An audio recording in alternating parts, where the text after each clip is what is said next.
The dust kicked up behind the old mare's hooves as Sarah Bennett urged her forward through the outskirts of Laredo, Texas, knowing full well that anyone watching would see how slowly they moved compared to the younger horses passing them on the road. It was the summer of 1878, and the heat bore down mercilessly on both rider and mount, but Sarah refused to acknowledge the pitying glances from other travelers who witnessed her struggling companion's labored gait. The mare, Clementine, had been with her for 17 years, since Sarah was merely 7 years old, and her father had surprised her with the spirited young filly on her birthday.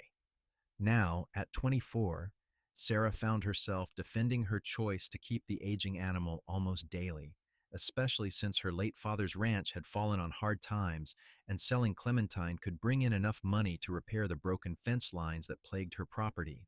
The September sun beat down on her shoulders as she finally reached the general store, dismounting carefully and tying Clementine to the hitching post with practiced ease. She made sure the knot was secure, but not too tight, always mindful of the mare's comfort. Inside the store, she could feel the stares before she even heard the whispers. Mrs. Henderson stood by the fabric counter, speaking in hushed tones to the shopkeeper about how Sarah ought to put that poor creature out to pasture and get herself a proper horse. Sarah pretended not to hear as she gathered the supplies she needed, her jaw set in that stubborn line her father used to tease her about. "Morning, Miss Bennett," the shopkeeper said, his tone carefully neutral as he tallied her purchases. "That will be $4.30. Sarah counted out the coins slowly, aware that her funds were dwindling faster than she cared to admit. The ranch her father had left her was barely profitable anymore, and without a hired hand to help with the heavy work, she struggled to keep up with the daily demands. Her older brother had moved to California years ago, chasing gold and dreams, leaving her alone when their father passed 2 years prior. She had considered selling, had even entertained offers from neighboring ranchers, but something in her could not let go of the land where she had grown up, where every fence post and creek bed held a memory. As she loaded her supplies into Clementine's saddlebags, a voice behind her made her pause. "That is one loyal animal you have got there." Sarah turned to find a tall cowboy leaning against the post, his hat tipped back enough that she could see his face clearly. He had dark hair that curled slightly at his collar and eyes the color of strong coffee. His weathered face suggested he spent most of his time outdoors, and the easy way he stood indicated a man comfortable in his own skin. She had seen him around town a few times, but had never spoken to him directly. "She is," Sarah replied, her tone defensive despite his friendly observation. "And she will be with me until her last day no matter what anyone thinks about it." The cowboy pushed off from the post, moving closer but stopping at a respectful distance. "I was not criticizing. I was actually admiring. Not many people value loyalty over convenience anymore." Sarah studied him more carefully, trying to determine if he was mocking her. His expression seemed genuine, his eyes warm rather than calculating. "Most people think I am foolish," she admitted, softening slightly. "They say I should sell her while she still has some value and get myself a younger horse. Those people probably never had something worth being loyal to," he said simply. He extended his hand. "Lucas Wright, I have been working at the Patterson Ranch for about 3 months now, but I am looking for something more permanent." She shook his hand, noting the calluses that spoke of hard work.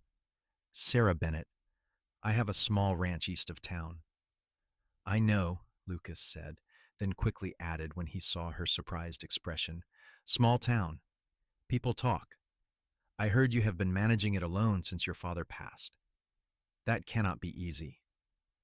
"It is not," Sarah admitted, surprised at her own candor. There was something about this man that put her at ease, a straightforwardness that she appreciated. "But it is my home, and I am not ready to give it up." Lucas nodded, glancing at Clementine with an appraising eye that held no judgment. "How old is she?" 19 this spring," Sarah said, running her hand along the mare's neck. "I know she is past her prime, but she has been with me through everything. My mother's death when I was 12, my father's illness, learning to run the ranch. I cannot just abandon her because she has slowed down." Loyalty is more than speed, Lucas said quietly, and something in the way he spoke made Sarah look at him more closely. A horse like that, she has earned her place. Anyone who does not understand that is not worth listening to. Sarah felt an unexpected warmth in her chest at his words. Thank you, she said softly. That means more than you might realize. They stood in comfortable silence for a moment before Lucas cleared his throat. I know we just met, and you have got no reason to trust me, but I meant what I said about looking for permanent work. If you need a ranch hand, I am experienced with cattle, horses, fence work, and just about anything else that needs doing. I would work for fair wages and a place to sleep. I am tired of the Patterson place. Too many hands, and they run things in a way that does not sit right with me. Sarah considered his offer carefully. She desperately needed help, but hiring someone meant trusting them with her property, her animals, and to some extent, her safety. She was a woman alone, and while she could handle herself, having a strange man on her property was not a decision to make lightly. Why did you approach me? She asked directly. There are other ranches around here, bigger ones with better pay. Lucas met her gaze steadily. Because when I saw you just now, defending your choice to keep that mare, I thought to myself, there is someone who understands what matters. I have worked for men who treat their animals like tools, who discard them the moment they are not useful anymore. I would rather work for someone who knows the value of loyalty, even if it means less money in my pocket. His honesty struck her deeply. Sarah had always prided herself on reading people well, and everything about Lucas Wright seemed genuine. Still, caution was warranted. I cannot pay much, she warned. The ranch is struggling, and I am barely keeping ahead of expenses. I do not need much, Lucas replied. Just fair treatment and honest work. Sarah made her decision, hoping her instincts were correct. Come by tomorrow morning. I will show you the place and we can discuss terms properly. If it works out, you can start right away. Lucas's face broke into a genuine smile that transformed his serious features. I will be there at dawn. Where exactly is your property? She gave him directions to the ranch, which sat about 5 miles east of Laredo proper, near the bend in the creek where cottonwood trees grew thick and provided shade during the brutal summer months. They talked for a few more minutes about the specifics before Sarah realized how much time had passed. She needed to get back before the afternoon heat became unbearable for Clementine. As she prepared to mount, Lucas stepped forward. Let me help you, he offered, but not in a condescending way. He simply held Clementine steady while Sarah settled into the saddle. Thank you, she said, gathering the reins. I will see you tomorrow, then. Tomorrow, Lucas confirmed, stepping back with a slight tip of his hat. Sarah guided Clementine away from the hitching post, feeling Lucas's eyes on her as she left, but not in a way that made her uncomfortable. Instead, she felt a flutter of anticipation that she had not experienced in a long time. The ride back to the ranch seemed shorter than usual, despite Clementine's slow pace, and Sarah found her thoughts drifting to the unexpected encounter. When she finally reached home, the sun was past its peak but still harsh overhead. The ranch house was modest, a 2-room structure her father had built when he first claimed the land 30 years prior. It had a covered porch that wrapped around the front and one side, providing precious shade during the summer months. The barn stood about 50 yards away, weathered but sturdy, with a corral attached where her small herd of cattle gathered near the water trough. Sarah unsaddled Clementine and brushed her down thoroughly, making sure the mare had plenty of water and fresh hay before turning her into the small paddock near the barn. She took her time with the evening chores, feeding the chickens and checking on the cattle, her mind continually returning to Lucas Wright and his offer. She needed help desperately, but more than that, she realized with some surprise, she had enjoyed talking to him. It had been so long since she had a real conversation with someone who did not treat her like a burden or a curiosity. That night, lying in her narrow bed, with the windows open to catch any hint of breeze, Sarah allowed herself to hope that maybe things might improve. Maybe hiring Lucas would give her the breathing room she needed to get the ranch back on solid footing. Maybe she would not have to sell after all. Dawn came early, as it always did, and Sarah was already up and dressed when she heard the sound of hoofbeats approaching. She stepped onto the porch, coffee cup in hand, and watched as Lucas rode up on a handsome bay gelding. He dismounted with easy grace and tied his horse to the porch rail before approaching. "Morning," he called out, his voice cheerful despite the early hour. "I hope I am not too early." "Not at all," Sarah replied. "I have been up for an hour already. Would you like some coffee before we start the tour?" "That would be appreciated," Lucas said, following her into the house. The interior was simple but clean, with her father's old armchair still positioned near the fireplace, and her mother's quilts folded neatly on the back of the settee. Lucas did not comment on the modest surroundings, simply accepted the coffee she poured and waited for her to lead the way. They spent the next 2 hours walking the property. Sarah showed him the fence lines that needed repair, the section of the barn roof that leaked during heavy rains, and the small garden plot where she grew vegetables for herself. She explained that she had about 40 head of cattle, nowhere near enough to make real money, but sufficient to keep the ranch operating. The well was solid, the water clean and plentiful, which was a blessing in this dry country. Lucas listened attentively, asking intelligent questions and offering observations that showed his experience. He noted where drainage might be improved, suggested better placement for some of the fencing, and pointed out areas where the grazing could be rotated to keep the grass healthier.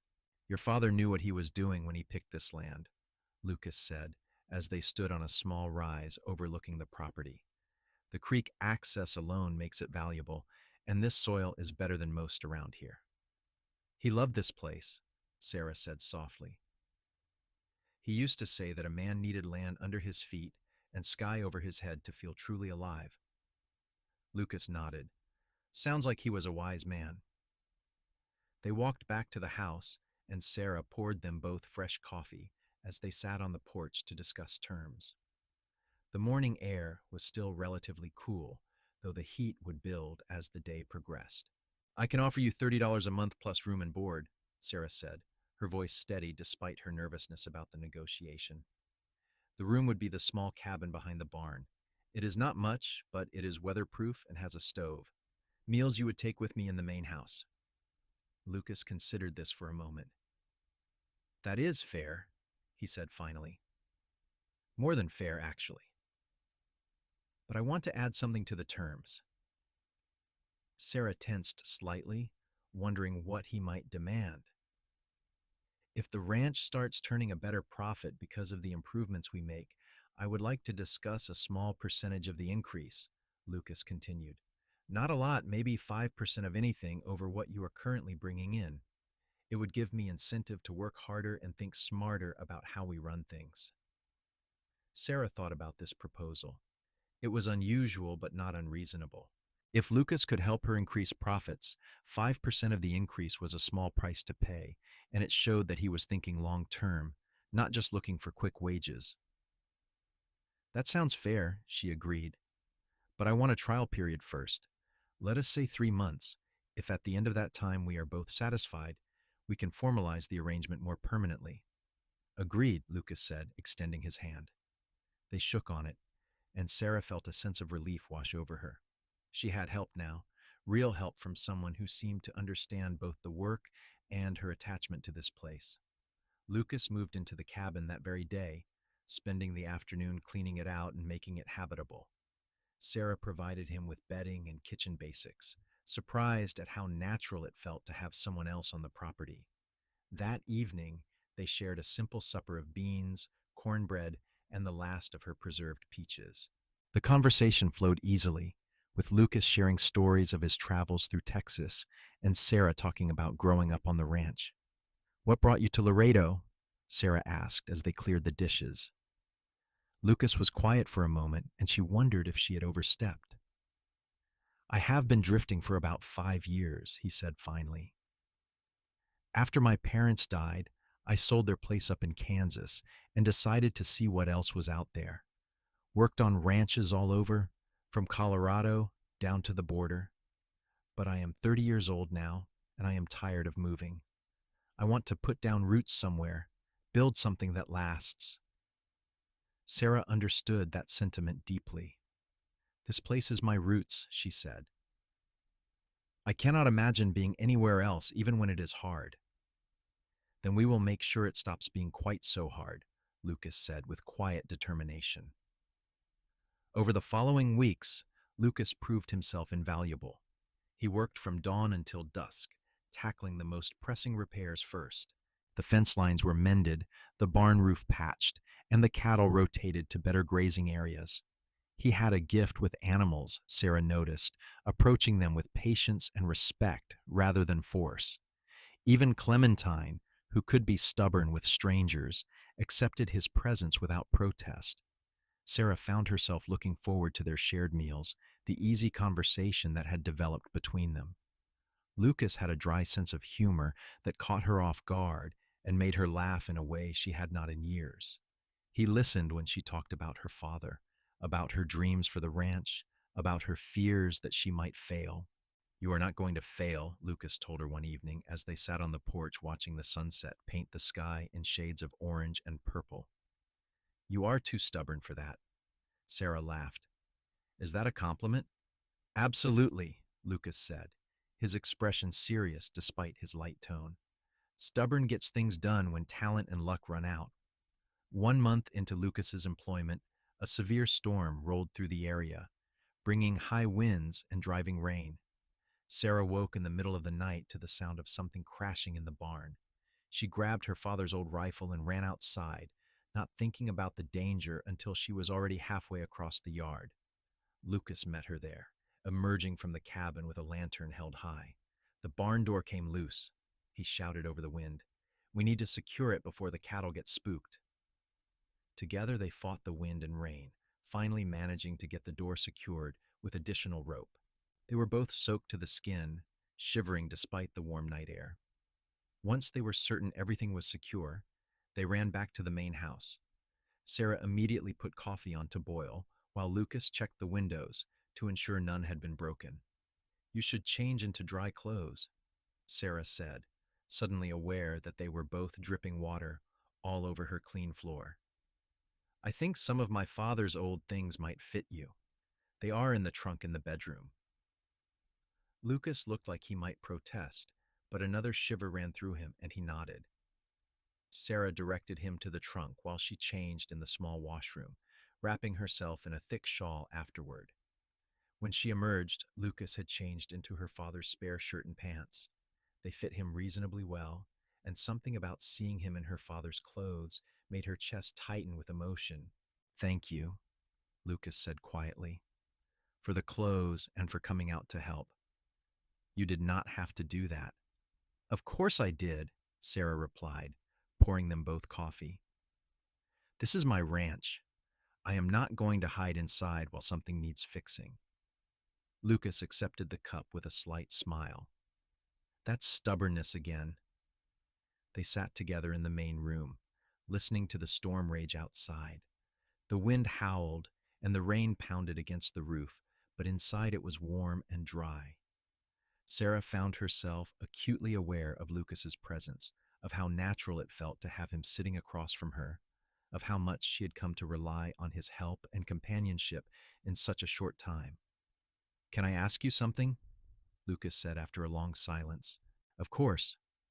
"Why did you never marry? I mean, I know it is personal, but you are beautiful and you own property. I imagine you have had offers." Sarah felt heat rise in her cheeks at his casual use of the word beautiful. "I had a few offers," she admitted, "but they were all from men who wanted the ranch more than they wanted me. After my father died, it became very clear that I was seen as a package deal. The men who came calling were not interested in me as a person. They saw an opportunity to acquire land without having to buy it." Lucas frowned. "That is terrible." "It is practical," Sarah said with a shrug, though the old hurt still stung. "I just decided I would rather be alone than be with someone who saw me as a means to an end." "Well, their loss," Lucas said firmly. "Anyone who could not see your value beyond your property is a fool. Sarah met his eyes across the room, and something passed between them, an understanding that went beyond words. The moment stretched, neither of them looking away, until a particularly loud crash of thunder made them both jump. They laughed at their shared reaction, and the tension eased into something warmer, more comfortable. By morning, the storm had passed, leaving the land washed clean and the air smelling of wet earth. Sarah and Lucas assessed the damage together, finding it minimal thanks to their quick action with the barn door. As they worked side by side throughout the day, Sarah realized how much her life had changed in just 1 month. The ranch felt alive again, purposeful, and she felt lighter than she had in years. The second month of Lucas's employment brought new challenges and deeper connection. They worked together to drive the cattle to market, a journey that took 3 days there and back.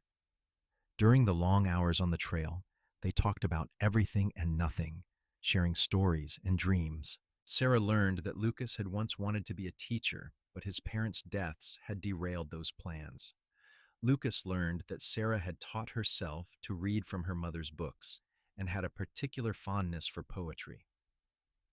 "You should read to me sometime," Lucas suggested, as they made camp on the second night. "I cannot remember the last time I heard poetry."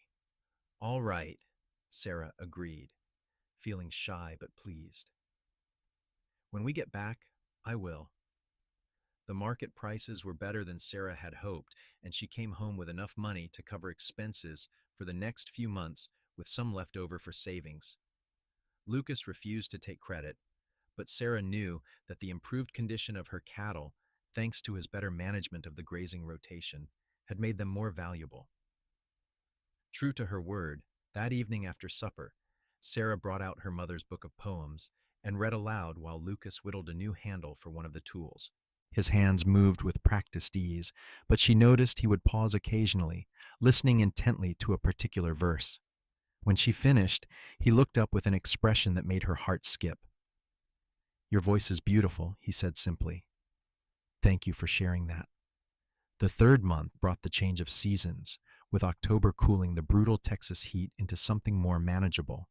The ranch was in better shape than it had been in years, and Sarah found herself actually enjoying the work rather than simply surviving it.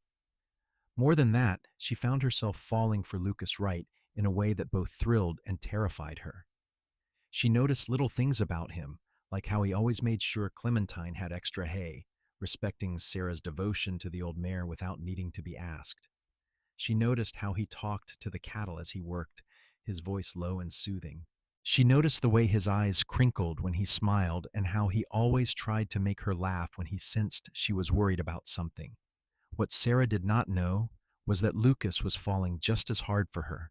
He admired her strength, her stubbornness, her unwavering loyalty to her father's legacy. He loved how she cared for Clementine with such tenderness, how she could work as hard as any man but still appreciated poetry and beauty. He found himself thinking about her constantly, wondering if she might feel the same way, afraid to risk their working relationship by revealing his feelings. The moment of truth came in early November, when a neighboring rancher named Thornton rode onto the property with an offer. Sarah and Lucas were mending fence when they saw him approaching, and Sarah's expression immediately grew guarded. "Miss Bennett!" Thornton called out, dismounting with the confidence of a man used to getting his way. He was in his 50s, wealthy, and had a reputation for acquiring land through whatever means necessary. "I have come to make you an offer on your property." "I am not selling," Sarah said firmly, not even setting down her tools. "Now do not be hasty," Thornton said, his tone condescending. "I am prepared to offer you a fair price, more than fair actually. $1,500 for the land, the buildings, and the livestock." Lucas saw Sarah's hands tighten on the fence post.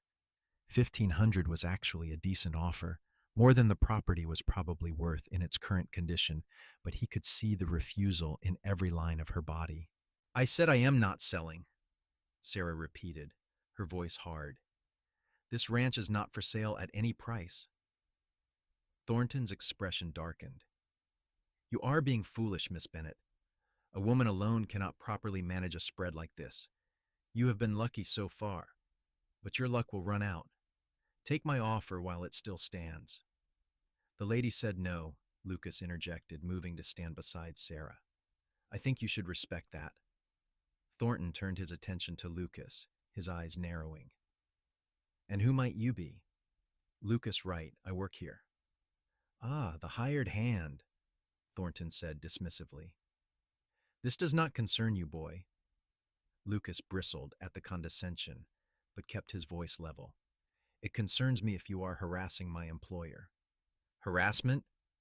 Thornton laughed. "I am making a legitimate business offer." "Which has been refused," Sarah said coldly. "Please leave my property, Mr. Thornton." Thornton's face reddened with anger. "You will regret this. Miss Bennett, when you come begging me to buy this place for half what I am offering now, I will remember your rudeness." "I will never beg you for anything," Sarah replied, her voice steady, despite the tremor Lucas could see running through her. "Now leave." Thornton mounted his horse with jerky movements, anger radiating from every line of his body. "This is not over," he warned, before riding away. Once he was gone, Sarah let out a shaky breath. Lucas touched her arm gently. "Are you all right?" "He has been trying to buy this land since before my father died," Sarah said, her voice tight. "He owns the property to the north and wants access to the creek, but I will not sell. I cannot." "You should not have to," Lucas said firmly. "This is your home." Sarah turned to face him, and Lucas saw tears glinting in her eyes, though she refused to let them fall. "Thank you for standing up for me. You did not have to do that." "Yes, I did," Lucas said softly. "Sarah, I have to tell you something, and I hope it does not ruin what we have built here, but I cannot keep it to myself anymore." Sarah's eyes widened slightly. "What is it?" Lucas took a breath, gathering his courage. "I have fallen in love with you. I know I am just your hired hand, and I have no right to these feelings, but they are there whether I want them or not. You are the strongest, most loyal, most beautiful woman I have ever met, and every day I wake up grateful that I get to work beside you. If you do not feel the same way, I understand, and I will stay on as your employee if you will have me, but I needed you to know the truth." Sarah stared at him for a long moment, and Lucas felt his heart pounding so hard he was certain she must be able to hear it. Then slowly, a smile spread across her face, transforming her features from merely pretty to absolutely radiant.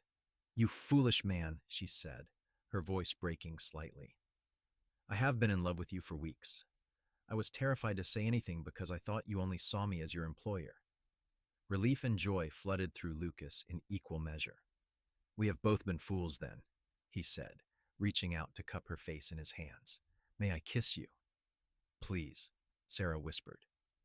The kiss was gentle at first, tentative, both of them adjusting to this new reality.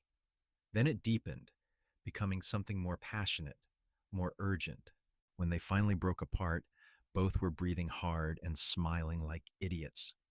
"What do we do now?" Sarah asked, leaning her forehead against his. "Now we keep working the ranch," Lucas said, "but as partners in every sense of the word. If you will have me, I want to spend the rest of my life by your side." "Yes," Sarah said without hesitation. "Yes to all of it." They stood there in the middle of the half-mended fence, holding each other as the November sun warmed their shoulders, and a future they had both stopped believing in suddenly seemed within reach. That evening, they celebrated with a simple supper that tasted better than anything either of them had eaten in months, simply because they were eating it together as something more than employer and employee. They talked late into the night about their plans, about how they would build the ranch together, about the life they wanted to create. "I want to marry you properly," Lucas said as they sat on the porch, Sarah leaning against his shoulder, "with the preacher and the whole town as witnesses." "I want that too," Sarah agreed. "But let us wait until spring. I want to have time to plan it, to make it special." "Spring it is," Lucas said, kissing the top of her head. though I do not know how I will wait that long to call you my wife. You managed to wait 3 months to tell me you loved me? Sarah teased. A few more months should be easy. Lucas laughed, pulling her closer. Nothing about loving you has been easy, Sarah Bennett, but it has been the best thing that ever happened to me. The winter months passed in a blur of hard work and growing love. They faced challenges together, from cattle getting sick to a particularly harsh cold snap that required constant vigilance to ensure the animals survived. Through it all, their relationship deepened, built on a foundation of mutual respect, shared goals, and genuine affection. Sarah continued to ride Clementine whenever possible, though as winter set in, she limited the old mare's exertion. Lucas never once suggested she should do otherwise. Instead, he helped Sarah build a more comfortable shelter in the barn where Clementine could escape the worst of the weather, and he made sure the mare always had the best hay. She is important to you, so she is important to me, Lucas explained when Sarah thanked him for his care of the horse. Besides, she has earned her comfort. 19 years is a long time to serve faithfully. In January, they made their engagement official, with Lucas presenting Sarah with a simple gold band that had belonged to his mother. Sarah cried when he slipped it on her finger, not from sadness but from overwhelming joy at finding someone who understood her so completely. Word of their engagement spread quickly through Laredo, met with general approval from most quarters. Sarah had always been well liked if pitied for her circumstances, and Lucas had made a good impression during his time in the area. The exceptions were Thornton, who made his displeasure known through dark looks whenever they encountered him in town, and a few of the busybodies who thought Sarah should have set her sights higher than a hired hand. Sarah did not care what they thought.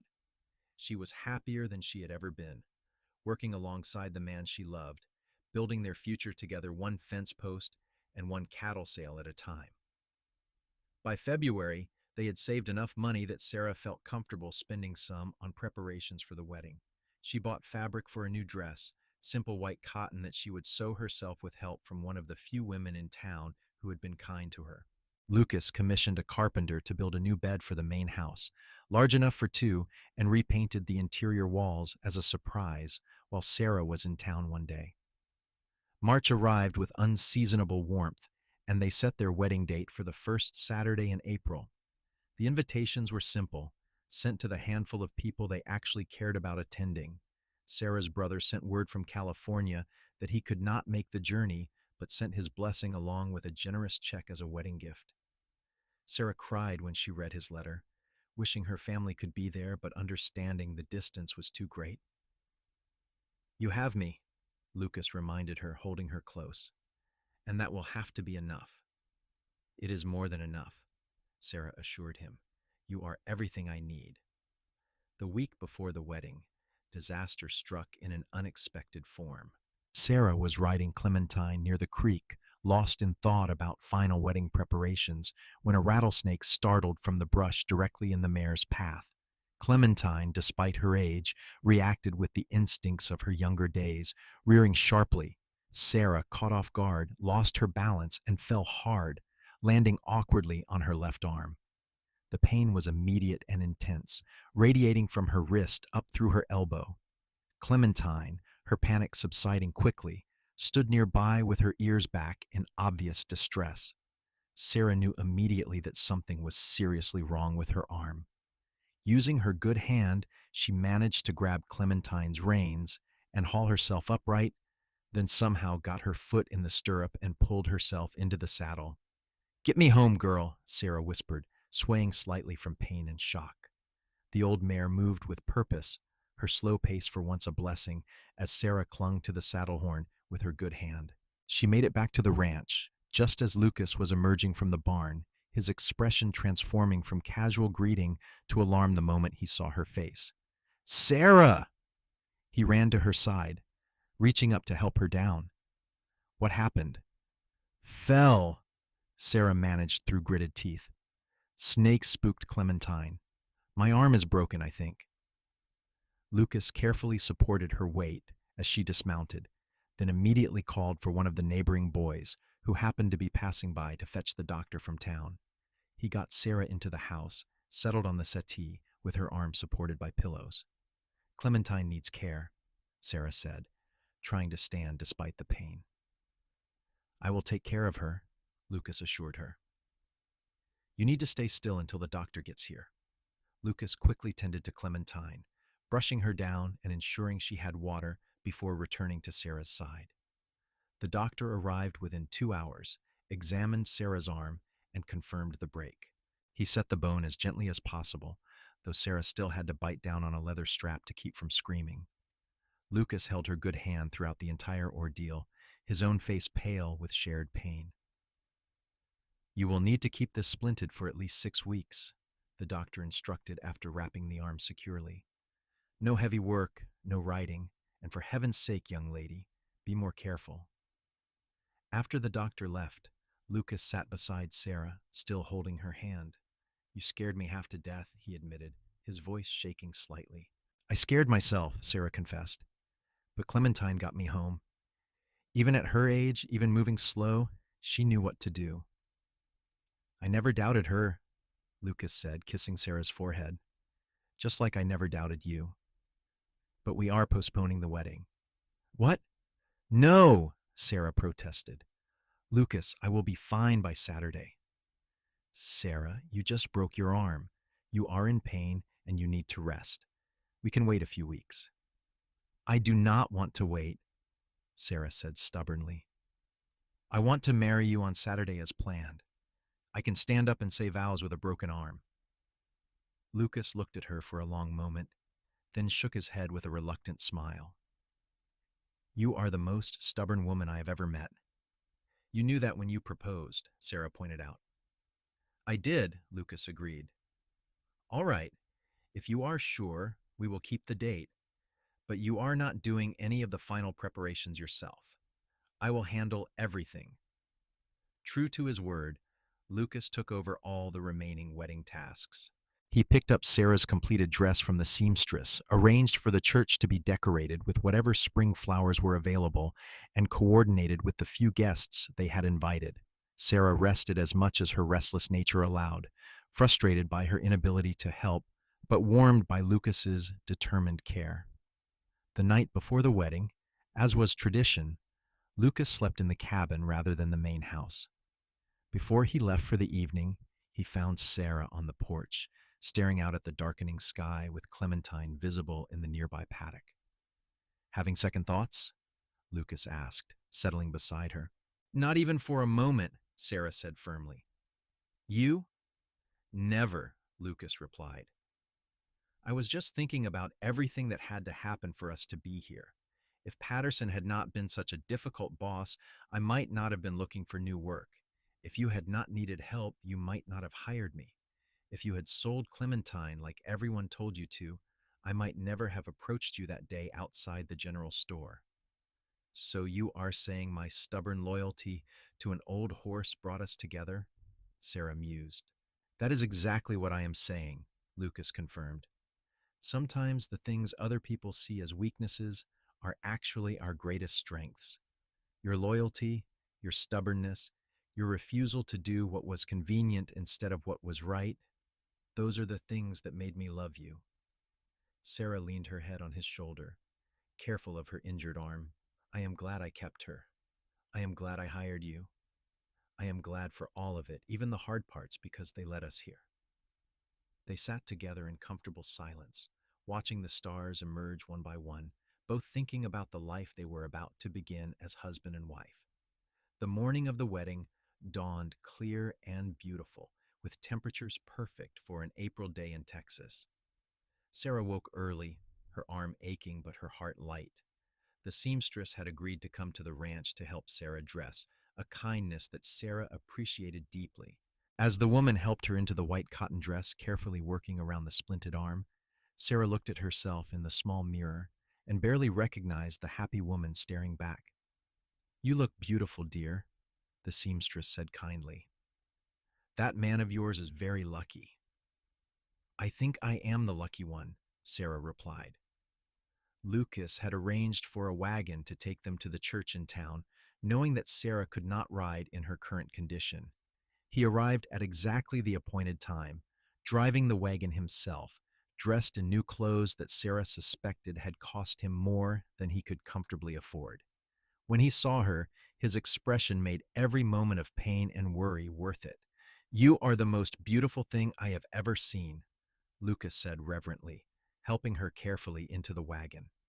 The ceremony itself was simple but perfect. The small church was decorated with blue bonnets and Indian paintbrush, Texas wildflowers that brought the prairie inside. The handful of guests smiled as Sarah and Lucas exchanged vows, their voices steady and sure despite the emotion underlying every word. "I promise to stand by you through whatever comes," Lucas said when it was his turn to speak, "to value your strength, to support your dreams, and to love you every day for the rest of my life." "I promise to build this life with you," Sarah replied, her voice thick with tears. "To be your partner in all things, to trust in your loyalty, and to love you with everything I have." When the preacher pronounced them husband and wife, Lucas kissed Sarah with such tenderness that several people in the small congregation dabbed at their eyes. They were married, truly and completely, bound together by choice and love. The celebration afterward was modest, held at the church hall with food provided by the few friends they had made in the community. Sarah's arm prevented her from dancing, but she and Lucas stood together receiving congratulations, their hands linked and their faces radiant with happiness.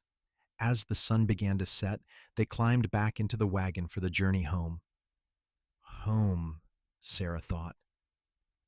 Not just her home anymore, but theirs.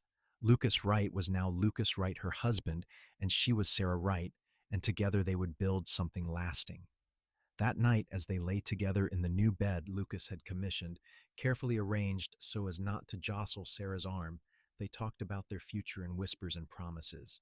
"I want children," Sarah admitted. "I always have, but I was afraid I would never have the chance." "We will have children," Lucas assured her. "As many as you want.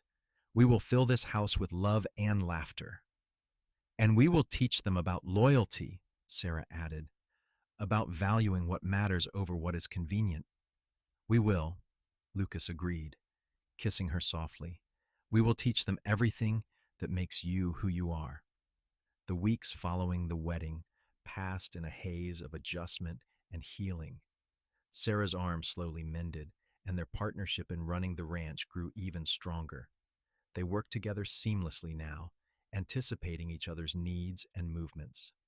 The cattle thrived under their joint care, and slowly but surely, the ranch began to show a real profit. In early summer, they received unwelcome news. Thornton was attempting to divert the creek that ran through Sarah's property, claiming rights to the water that predated her father's claim. The legal battle that followed was stressful and expensive, requiring trips to the county seat and consultation with a lawyer they could barely afford. "We will fight him," Lucas said firmly when Sarah expressed worry about the cost. "This is our land, our water, and our future. We do not give up."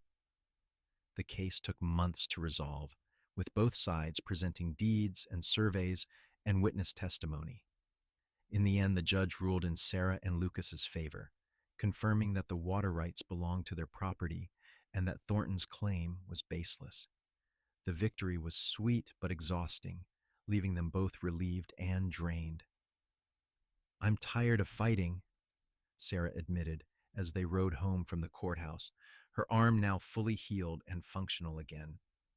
"Then we will stop fighting and start living," Lucas said.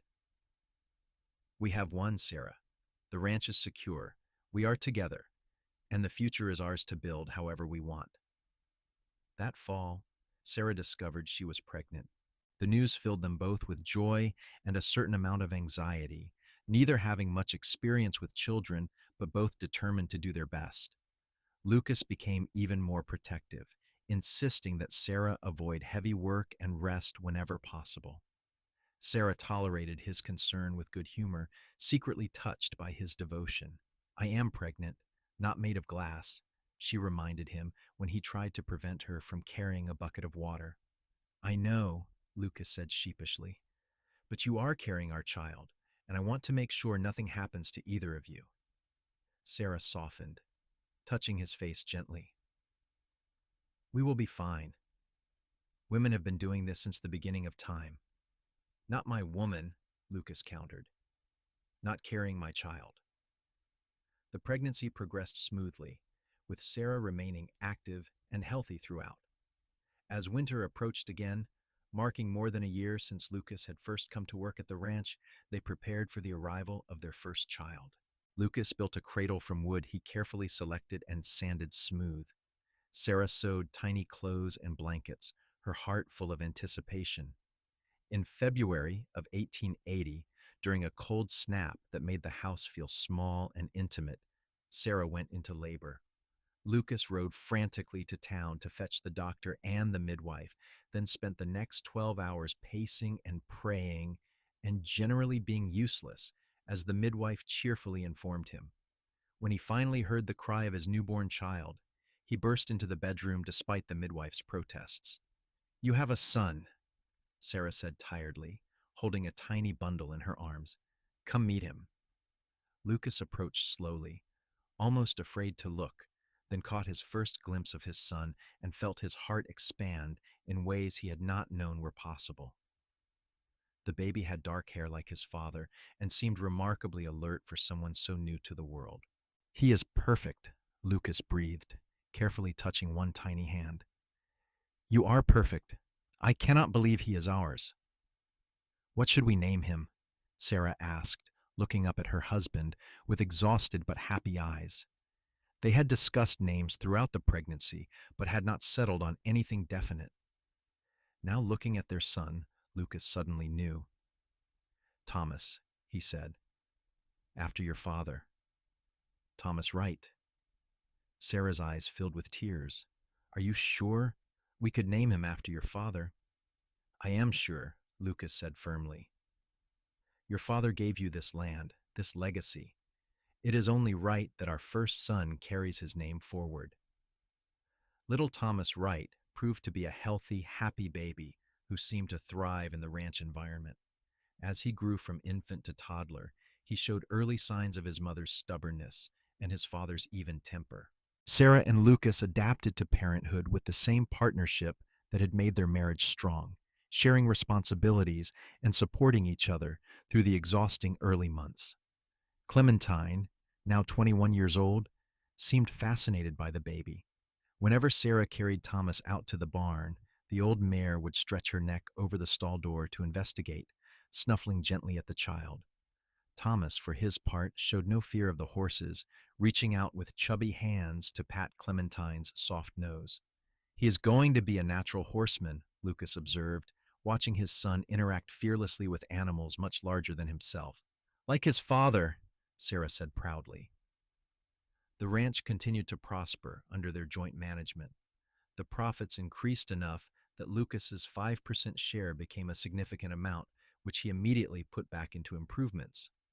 They bought more cattle, expanded the barn, and even hired a part-time hand during the busy seasons. The property that Sarah had once feared losing was now secure and growing. In the spring of 1881, Sarah discovered she was pregnant again. This pregnancy was harder than the first, with Sarah suffering from fatigue and nausea that lasted well into the second trimester. Lucas took on more of the work, managing the ranch largely by himself while caring for both Sarah and young Thomas. "I am sorry I cannot do more," Sarah said one evening, frustrated by her body's limitations. "You are growing our second child," Lucas reminded her gently. "That is doing plenty." Their daughter was born in December of that year, a cold night when snow was actually falling in Laredo, a rare enough occurrence to be noteworthy. She came into the world screaming with indignation, her face red and her tiny fists waving in protest at the injustice of birth. "She has your spirit," Lucas said with a laugh, cradling his daughter carefully. "God help us," Sarah replied, but she was smiling. "What should we call her?" "Margaret," Lucas said without hesitation, "after my mother, but we will call her Maggie." "Maggie Wright," Sarah tested the name. "It is perfect." Maggie proved to be as spirited as her first moment suggested, a loud, demanding baby who knew what she wanted and was not afraid to make her needs known. Thomas, now almost 2 years old, was fascinated by his baby sister, wanting to help with everything, even when his help was more hindrance than assistance. Life settled into a new rhythm, busier and more chaotic, with two small children, but filled with love and purpose. Sarah and Lucas marveled at how much their lives had changed in just 3 years, from lonely individuals to a thriving family. In the summer of 1882, Clementine began to fail. At 23 years old, she had lived a long life for a horse, but her age was finally catching up with her. She moved stiffly in the mornings, eating less and spending more time lying down in her stall. Sarah knew what was coming, but refused to acknowledge it, hoping that somehow the mare would rally and give them more time. Lucas found Sarah in Clementine's stall one evening, sitting in the straw with the mare's head resting in her lap, tears streaming down her face. "She is dying," Sarah said, without looking up. "I can feel it." Lucas sat beside her, putting his arm around her shoulders. "I know, I am sorry." "I have had her my whole life," Sarah whispered. "I do not know how to let her go." "You have already given her the greatest gift," Lucas said gently. "You gave her a home and love and loyalty until the very end. She has had a good life, Sarah. The best life a horse could ask for." "Because I would not sell her when everyone said I should," Sarah said, finally looking at him. "And because you understood why." "Loyalty is more than speed," Lucas reminded her, repeating the words he had spoken that first day they met. "You showed her loyalty her entire life. Now you show it one more time by letting her go peacefully when her time comes." Sarah leaned against him, drawing strength from his presence. "Will you stay with me?" "As long as you need," Lucas promised. Clementine passed quietly 2 days later, with Sarah and Lucas both at her side. Sarah wept openly, mourning not just the horse, but a connection to her childhood, to her father, to a time that seemed simpler in retrospect. Lucas held her through the grief, understanding that some losses cut too deep for words. They buried Clementine on the rise overlooking the property, where the grass grew thick and the view was beautiful. Lucas carved a simple marker from wood, and Sarah planted wildflowers around the grave. Thomas, too young to fully understand death, picked dandelions and placed them on the fresh earth, his small face serious. "Will she come back?" Thomas asked his mother. "No, sweetheart," Sarah said, pulling him into her arms. "But we will remember her always. She was a good horse and a loyal friend." In the months following Clementine's death, Sarah mourned, but also felt a sense of peace. The mare had lived a full life and had died knowing she was loved. That was more than many creatures could say. Lucas bought Sarah a new horse, a gentle mare named Daisy, who would never replace Clementine but provided good companionship nonetheless. The years continued to pass in a blur of seasons and small moments that built a life. Thomas started helping with simple ranch chores by the time he was 5, following his father around with determination. Maggie proved to be fearless, climbing everything she could reach and giving her parents near constant heart attacks with her adventurous spirit. In 1884, Sarah gave birth to their third child, another son they named James. He was a quiet baby, content to watch the world with serious eyes, so different from his boisterous older siblings. Lucas joked that they finally had a child who would let them sleep at night. The ranch prospered beyond anything Sarah had imagined in those dark days after her father's death. With Lucas's management and their combined hard work, they were not just surviving, but thriving. They bought additional land from a neighbor looking to retire, expanding their grazing area and increasing their herd size. The profits allowed them to make improvements to the house, adding 2 bedrooms and a proper kitchen. "Remember when this house felt too big for just me?" Sarah said one evening as she and Lucas sat on the expanded porch, watching their 3 children play in the yard. "Now it barely seems big enough," Lucas replied with a smile. "Who would have thought that the lonely woman and the drifting cowboy would end up here?" "I would not change a thing," Sarah said firmly. "Every hard moment every struggle, every bit of pain, it all led us to this life, this family, this happiness. Lucas took her hand, pressing a kiss to her knuckles. I love you, Sarah Wright. I loved you when you were defending that old mare to anyone who would listen, and I love you now, surrounded by the life we have built together. I love you too, Sarah replied. Thank you for seeing past the surface to what really mattered. Thank you for understanding loyalty and patience and all the things that really make a partnership work. As the sun set over their property, painting the sky in brilliant shades of orange and pink, they sat together in contented silence. Thomas was showing Maggie how to stack rocks, while baby James sat nearby, chewing on his fist. It was an ordinary moment, the kind that makes up most of life, but it was also everything they had ever wanted. The years rolled forward, each one bringing new challenges and new joys. Thomas grew into a serious young man who loved the ranch as much as his parents did. Maggie remained spirited and adventurous, eventually falling in love with a neighboring rancher's son and starting her own family nearby.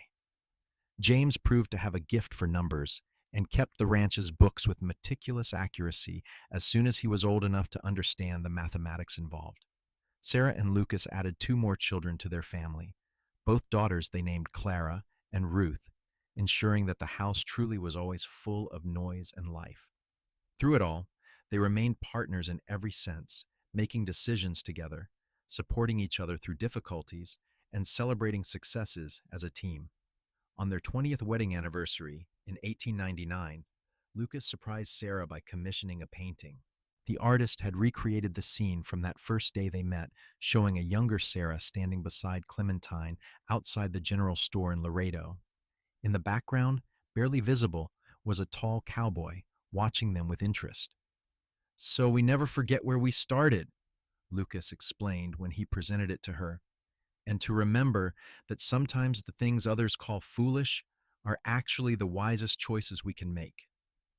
Sarah cried as she looked at the painting, transported back to that sweltering September day when she had been defending her choice to keep an old horse and a stranger had approached with words that would change her life. Loyalty is more than speed, she whispered, repeating those fateful words. It is, Lucas confirmed, pulling her into his arms. And loyalty is what built all of this. Your loyalty to Clementine brought us together. Our loyalty to each other built this family. Our loyalty to the land made it prosper. Never let anyone tell you that loyalty is weakness, Sarah. It is the strongest thing there is. They stood together in the main room of their expanded house, surrounded by evidence of the life they had created. Children's drawings decorated the walls alongside family photographs. The cradle Lucas had built for Thomas now rocked another generation, with their first grandchild sleeping peacefully inside. The land outside stretched in every direction, healthy and productive, a testament to decades of hard work and dedication. That night, after the anniversary celebration with their children and grandchildren had ended, and the house was finally quiet, Sarah and Lucas walked up to the rise where Clementine was buried. The wooden marker had weathered over the years, but the wildflowers still grew thick around the grave, reseeding themselves year after year. Thank you, old girl, Sarah said softly, placing her hand on the marker. Thank you for getting me home that last time, for being patient with two children who did not always know how to be gentle, for being the reason I met the love of my life. I hope you knew how much you were loved. Lucas wrapped his arms around his wife from behind, resting his chin on top of her head. She knew, he said with certainty. How could she not with you? They stood there as the stars emerged overhead. Two people who had found each other because of loyalty and built a life on that foundation. The ranch spread out below them, dark except for the lights burning in their house, waiting for them to return. Ready to go home? Lucas asked eventually. Always, Sarah replied, turning in his arms to kiss him. As long as home is wherever you are. They walked back down the hill, hand in hand, their steps sure despite the darkness. Behind them, the wildflowers swayed in the evening breeze, marking the grave of an old horse who had been slow but loved, who had brought two people together, and whose legacy of loyalty had shaped a family that would endure for generations. The house welcomed them back with warm light and familiar comfort. In the main room, their children and grandchildren had left small tokens of their visit: a forgotten toy, a half-finished drawing, a baby blanket draped over a chair. These were the markers of a life well lived, of a family bound by love and sustained by the values Sarah and Lucas had instilled in them from the beginning. As they prepared for bed that night, moving through the routines they had established over 20 years of marriage, Lucas paused to look at his wife, really look at her. There were lines on her face now that had not been there when they met, and silver threaded through her dark hair. But her eyes still held that same fierce determination, that stubborn loyalty that had first captured his attention outside the general store in Laredo. "What are you looking at?" Sarah asked, catching his stare. "My whole world," Lucas replied simply.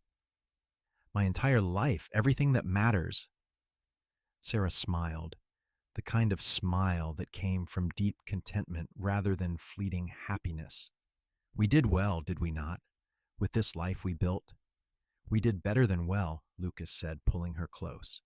"We took loyalty and turned it into love. We took stubbornness and turned it into success. We took two broken pieces and made something whole and beautiful and lasting."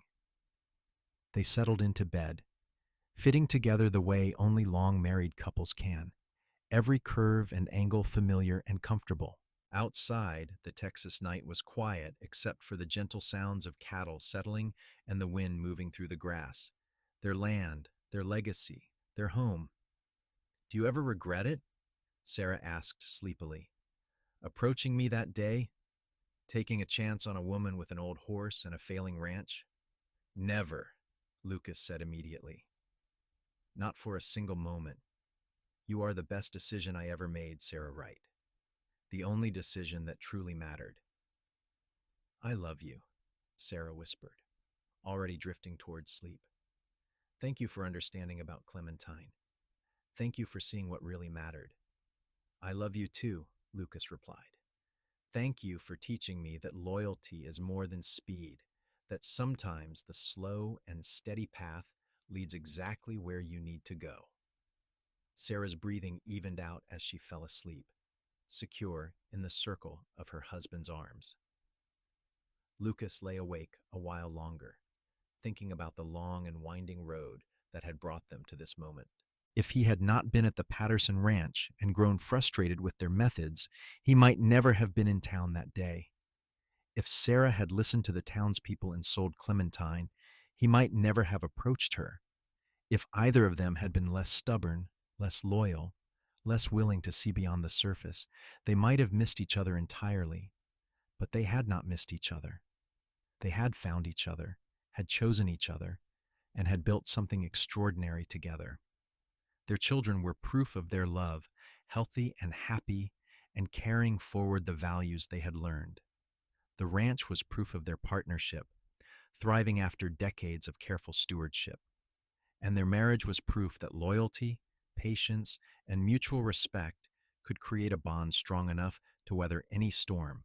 Lucas finally drifted off to sleep with a smile on his face, grateful beyond words for a stubborn woman, an old horse, and the wisdom to recognize that speed was not the same as value, that new was not always better than faithful, and that sometimes the best things in life came slowly, patiently, loyally. The years continued to unfold in their gentle rhythm. Thomas took over more of the daily management of the ranch as Lucas aged, though the older man never fully retired, always finding some task that needed his attention. Maggie had given them 5 grandchildren who visited often, filling the house with noise and laughter that reminded Sarah and Lucas of when their own children were small. James eventually married a school teacher from town, and they settled nearby, with James continuing to manage the ranch's finances with his characteristic precision. Clara and Ruth both inherited their mother's stubbornness and their father's steady nature, creating interesting dynamics as they navigated young adulthood. Clara became a skilled horsewoman who trained animals with patience and kindness, while Ruth showed an aptitude for managing people that suggested she might expand the ranch's operations even further in years to come. By the time Sarah and Lucas celebrated their 30th anniversary in 1909, they were grandparents many times over, and the ranch had become one of the most successful in the region. But more than the material success, they had created a legacy of family values that their children and grandchildren carried forward. Loyalty, hard work, respect for animals and land, and the understanding that relationships were built slowly and carefully, not rushed or taken for granted. Sarah had long since stopped caring what the townspeople thought of her decisions. Her choice to keep Clementine, once seen as foolish sentimentality, was now understood as the first example of the loyalty that had defined her entire life. The mayor's grave on the hill had become something of a family landmark, a place where children were taken to hear the story of how their grandparents met, of how an old horse and a kind cowboy had changed everything. "Tell us again, Grandma," the youngest grandchildren would beg, and Sarah would recount the story one more time, never tiring of it because it was the story of her greatest happiness. "There I was," she would begin, "with everyone telling me to sell Clementine because she was old and slow. But I loved her, and I could not imagine doing that. Then a cowboy I had never met approached me and said something I will never forget." "What did he say?" the children would chorus, even though they knew the answer.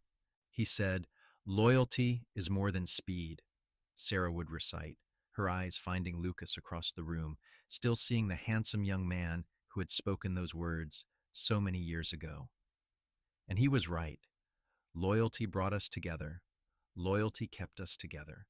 And loyalty will keep this family strong long after your grandfather and I are gone. Lucas would join her then, settling beside her with the ease of decades of practice, and together they would tell the rest of the story. How they had worked side by side to save the ranch, how they had fallen in love over fence repairs and poetry readings, how they had built a family that valued what truly mattered. The children would listen with rapt attention, absorbing the story that was their foundation. They would run outside afterward to play, secure in the knowledge that they came from people who kept their promises, who valued loyalty and love over convenience and profit.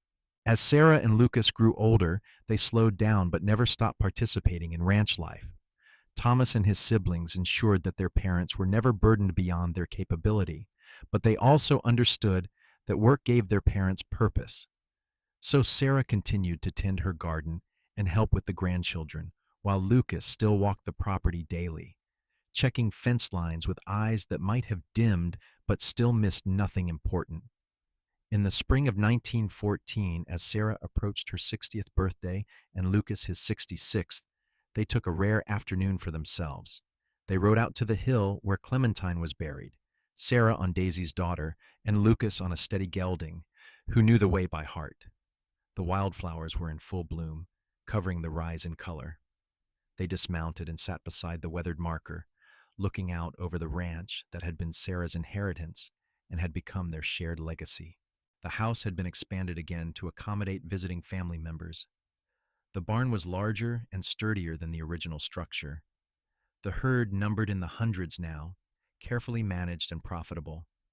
The land was healthy, the water rights secure, the future bright.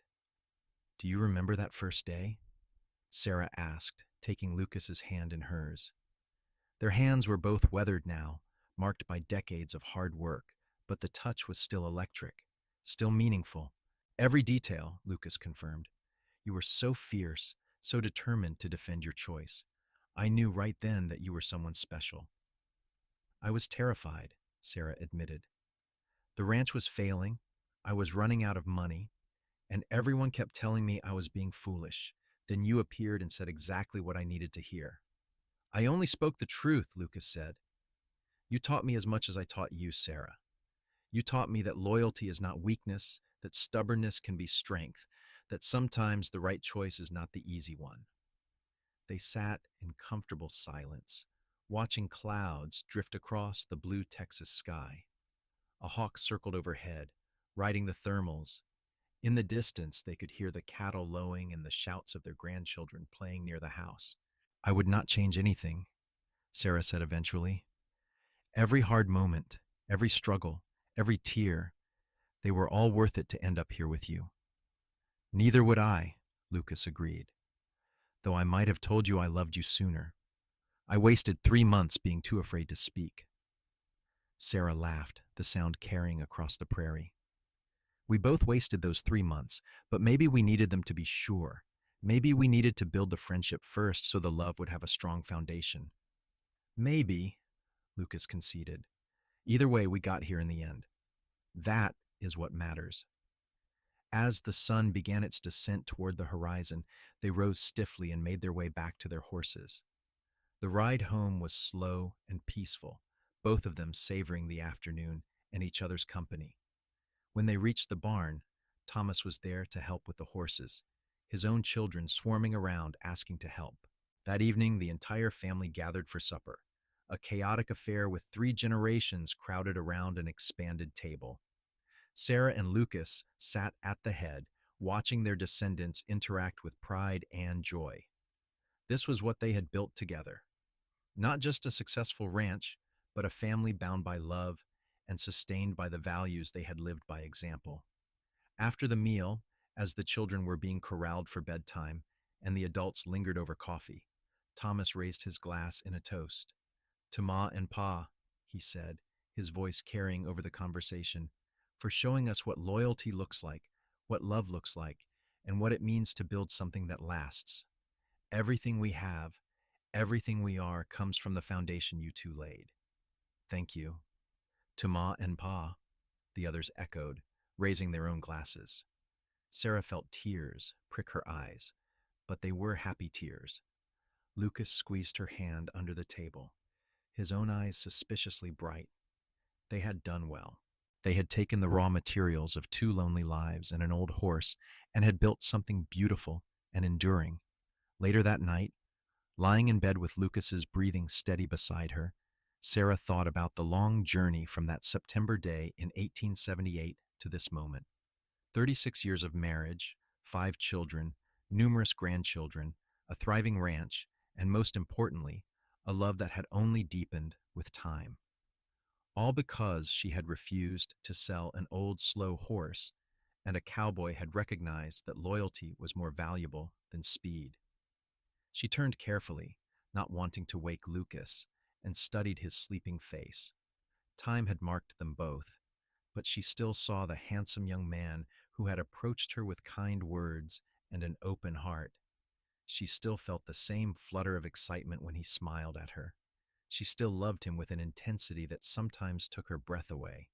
"Thank you, Clementine," she whispered into the darkness. "Thank you for everything." The years that followed brought the inevitable changes that come with aging. Lucas's joints grew stiff, making the physical work of ranching more difficult. Sarah's eyesight began to fail, forcing her to give up some of her beloved reading. But they adapted, as they had always adapted, finding new ways to contribute and stay engaged with the life they had built. Their children and grandchildren rallied around them, ensuring they were cared for without ever making them feel useless. Thomas took over full management of the ranch, but still consulted his father on major decisions. Maggie visited several times a week, bringing fresh bread and news from town. James continued to handle the finances, but went over the books with Lucas every month, valuing his father's input. In the winter of 1919, Lucas fell ill with pneumonia. The doctor was called, and for several terrifying days, Sarah feared she might lose the man who had been her partner for over 40 years. She sat by his bedside constantly, holding his hand and talking to him, even when he was too fevered to respond coherently. "You cannot leave me yet," she whispered fiercely during the worst of it. "We have more time together. We have grandchildren who need you. I need you. Please, Lucas, please stay." Whether her words reached him or whether his own stubbornness saw him through, Lucas began to improve. The fever broke, his breathing eased, and color returned to his face. When he was finally well enough to sit up and take notice of his surroundings, the first thing he said was, "I am sorry I scared you." "Do not ever do that again," Sarah commanded, her voice shaking with relief. "I am not ready to let you go." "I am not ready to go," Lucas assured her. I have too much to live for yet. His recovery was slow but steady, and by spring he was back on his feet, if a bit more fragile than before. They both understood that their time was growing shorter, that the years ahead were precious and limited. Rather than making them mournful, this knowledge made them appreciate each moment even more. They celebrated their 41st anniversary quietly, just the two of them on the porch at sunset. Their children had offered to arrange a large party, but Sarah and Lucas had declined, preferring intimacy to spectacle.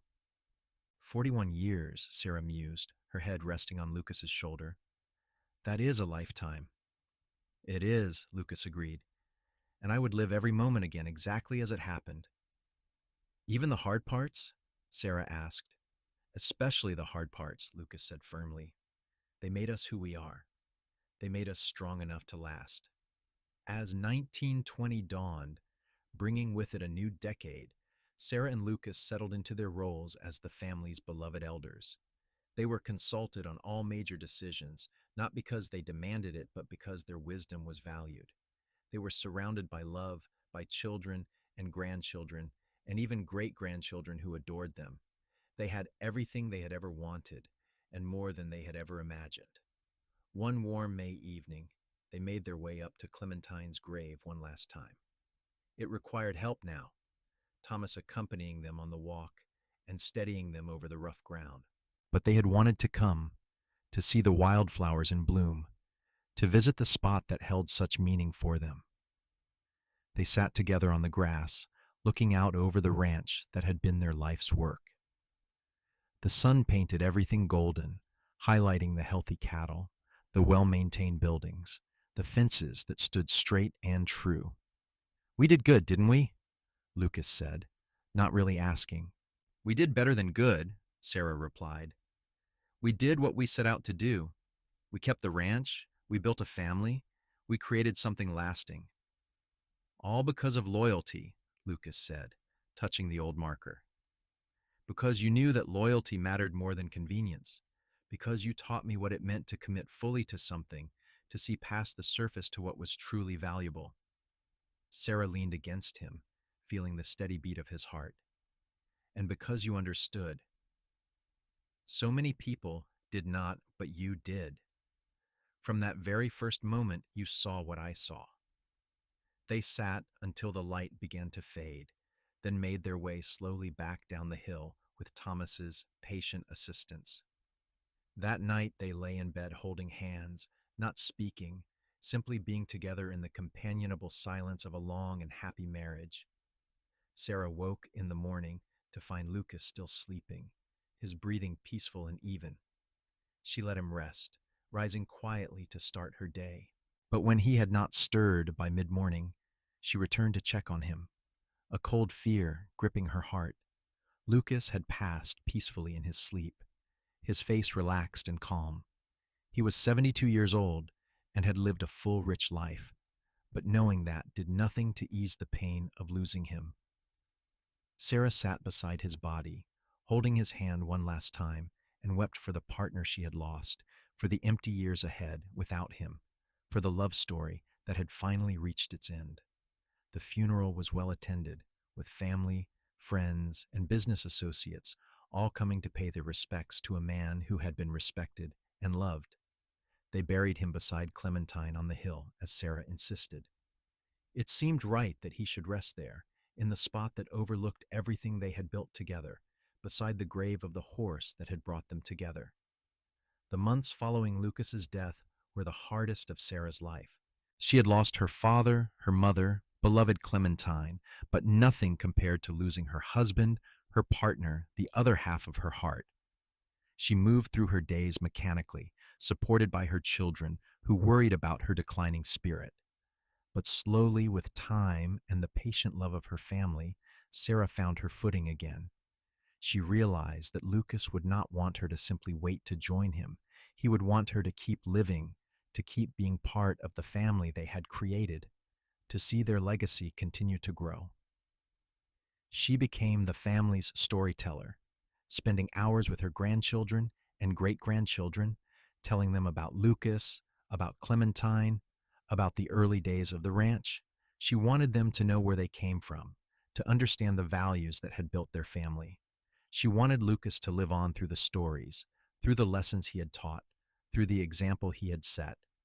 Sarah lived for another 5 years after Lucas's death, years filled with family and memories and quiet satisfaction at a life well lived.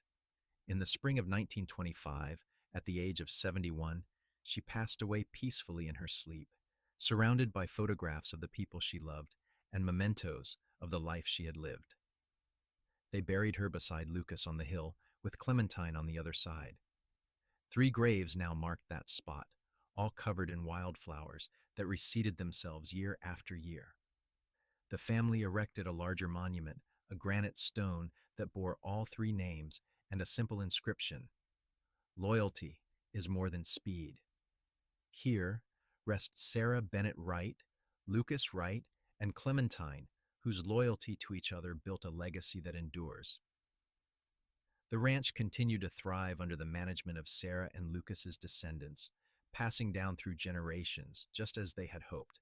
Each new generation was taught the story of how it all began, of a woman who would not sell her old horse and a cowboy who recognized that loyalty was more valuable than speed or convenience or profit. Thomas ran the ranch until his own children were ready to take over, always making decisions based on the principles his parents had taught him. Maggie's children and grandchildren remained nearby, creating a network of family that supported and sustained each other. James's financial acumen kept the ranch prosperous through economic ups and downs. Clara and Ruth both contributed to the ranch's expansion and success, ensuring that their parents' legacy continued to grow. As decades passed and the 20th century progressed, the world changed dramatically around the ranch. Automobiles replaced horses for most transportation. Modern conveniences made life easier. The Wild West of Sarah and Lucas's youth became romanticized history, but the values they had instilled remained constant, passed down through generations who understood that some things should never change. The hill where Sarah, Lucas, and Clementine were buried became a place of pilgrimage for family members, a spot where they went to think, to remember, to reconnect with their roots. Young couples would go there to talk about their futures, drawing inspiration from the love story that had started it all. Parents would take their children there to teach them about loyalty and love and building something that lasts. The story of Sarah and Lucas became family legend, told and retold until every detail was preserved. How they met outside the general store in Laredo. How Lucas had defended Sarah's choice to keep Clementine. How they had worked together to save the ranch. How their love had grown slowly and steadily, built on mutual respect and shared values. How they had created a family that valued loyalty above all else. Generations later, descendants still gathered at the ranch for holidays and celebrations. The property expanded and modernized, but still recognizably the same land Sarah's father had claimed in the 1840s. They still raised cattle, still valued hard work and loyalty, still told the story of how it all began with an old horse who was slow but loved, and a cowboy who understood what really mattered. The wildflowers still bloomed on the hill every spring, covering 3 graves with color and beauty. And if sometimes the wind seemed to carry the echo of laughter, of a woman's fierce determination, and a man's steady devotion, well, perhaps that was just imagination. Or perhaps it was the enduring power of a love built on loyalty, a bond so strong that even death could not fully diminish it. The ranch that Sarah had once feared losing had become a testament to everything she and Lucas had believed in. It stood as proof that loyalty was more than speed, that slow and steady could win the race, that sometimes the choices others called foolish were actually the wisest decisions of all.